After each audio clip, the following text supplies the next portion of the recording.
The boardroom table is cold, a stark contrast to the friction between them. Outside, the midday sun beats down on the glass, but inside, the heavy oak doors have sealed out the rest of the world. Jungkook's hands are firm on Jimin's waist, lifting him onto the table's edge, scattering the signed contracts and silver pens like they're nothing more than scrap paper. Jungkook's composure, which had been a steel fortress during the meeting, is now a ruin.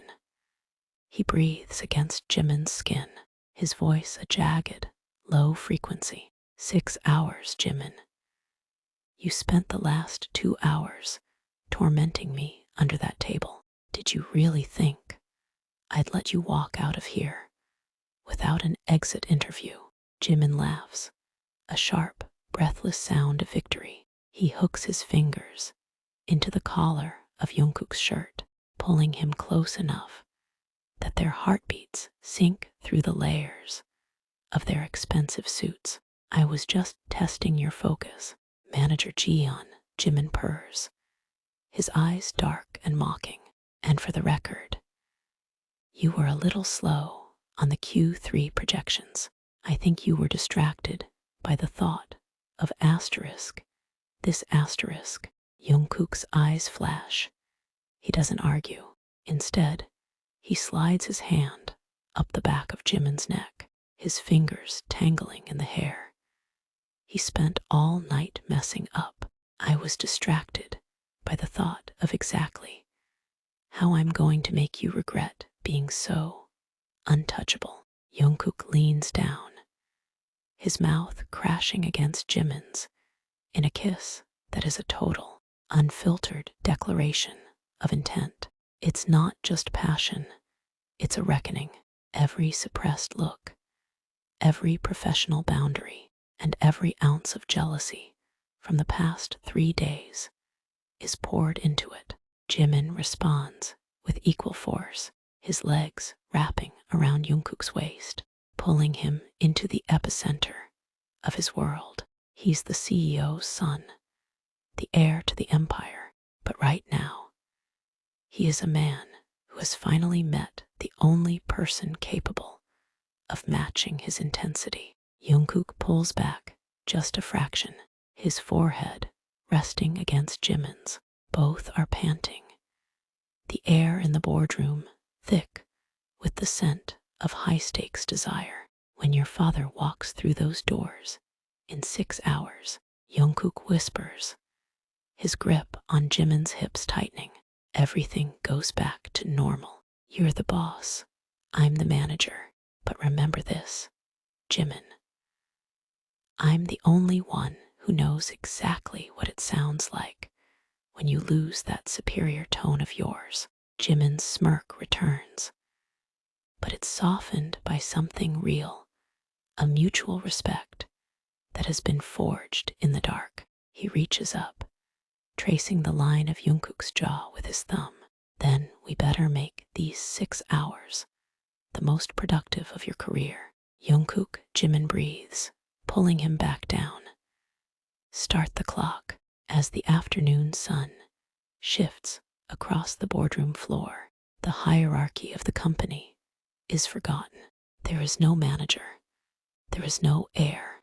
There are only 2 rivals who have finally found something worth more than the corner office. The final audit has begun, and neither of them is looking for an exit strategy. The boardroom clock ticks with a heavy, rhythmic finality, each second slicing into the remaining time before the private jet touches down. Jungkook's hands are no longer just possessive, they are grounding. He has Jimin backed against the edge of the table, his body a solid barrier against the reality of the impending 4 p.m. deadline. He pulls back for a breath, his eyes tracing every inch of Jimin's face, the flush on his cheeks, the dark intensity in his eyes, the utter lack of playboy pretense. You think you're the one who won. Jungkook rasps, his voice a low, vibrating chord. But look at us, Jimin. I'm the one who's going to have to walk into that hangar and look your father in the eye, while my head is still full of the way you look right now. Jimin reaches up, his fingers sliding into Jungkook's hair, pulling him back down with a fierce, equal strength. That's the price of a high-level merger. Manager, high risk, high reward. Jimin doesn't let the conversation linger on the future. He's a man who lives in the asterisk. Now asterisk. And right now, he owns the room. He hooks his legs tighter around Jungkook's waist, pulling the manager flush against him, until the friction of their suits is the only thing between them and total ruin. In 5 hours, Jimin whispers, his lips grazing Jungkook's pulse point. I'll be the heir again. I'll be sitting across from you in meetings, pouting about boring reports and flirting with the interns, just to see your jaw tighten. But for the next 300 minutes, I am exactly what you want me to be. Jungkook lets out a sound that is half broken, half furious. He isn't being Manager Jiyeon anymore. He's the man who has been dismantled and rebuilt by the person in his arms. Jungkook sweeps the remaining tablets and water glasses off the table with a single, decisive movement. He isn't being careful, he's being thorough.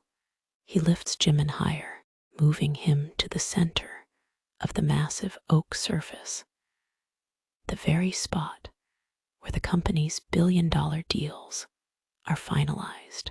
I don't care about the interns, Jungkook growls, his hands finding the hem of Jimin's cream blazer and pushing it off his shoulders. And I don't care about the reports, because when I look at you in those meetings from now on, I'm going to be thinking about this table, and I'm going to be thinking about how you looked when you finally admitted you were mine. Jimin's superior smirk finally shatters into a look of raw, unbridled desire. He reaches for Jungkook's shirt, his fingers working the buttons with a ruthless speed. Prove it, Jimin challenges, his voice a velvet command. Close the deal, Jungkook, right here, right now. The boardroom light flickers as the clouds outside shift, but the two men inside have stopped looking at the shadows. The final audit isn't about numbers or performance anymore. It's about the fact that neither of them will ever be the same once those elevator doors open. The countdown continues, but in this room, time has finally stood still. The ticking of the clock on the mahogany wall is the only thing standing between them and the end of this 3-day fever dream. The boardroom, once a place of sterile logic and cold ambition, has been transformed into a wreckage of silk, oak, and the absolute destruction of professional boundaries.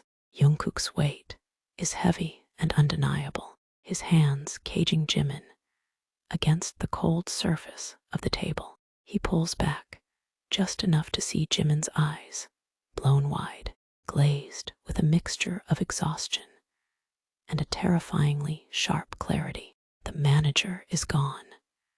In his place is a man who has realized that the empire he was building is hollow compared to the person he's currently holding. Jungkook's thumb traces the reddened skin of Jimin's jawline. He's landing in 60 minutes. Jimin, the boss's son, is expected at the hangar. The manager is expected to provide the quarterly brief. Jimin doesn't look away. He reaches up, his fingers damp as they curl into Jungkook's open shirt. Let him wait. He owns the company, but he doesn't own this room. Not for another hour. Jimin shifts, the friction of his skin against the polished wood, sending a jolt of heat through them both. He isn't the untouchable heir anymore. He's a man who has been completely, beautifully unraveled. He pulls Jungkook's head down, his voice a ghost of a whisper against his lips. Don't you dare try to go back to being perfect Jian Jungkook. Tomorrow, Jimin warns, his voice trembling with the weight of the last 72 hours. I won't let you. I'll haunt every meeting. I'll sit in your office and remind you exactly what it felt like to lose control. You're mine now, manager. That's the only contract that matters. Jungkook lets out a low, guttural sound, a sound of total, unconditional surrender, disguised as a growl. He doesn't just kiss Jimin, he claims him, his mouth a desperate signature on a deal that can never be voided.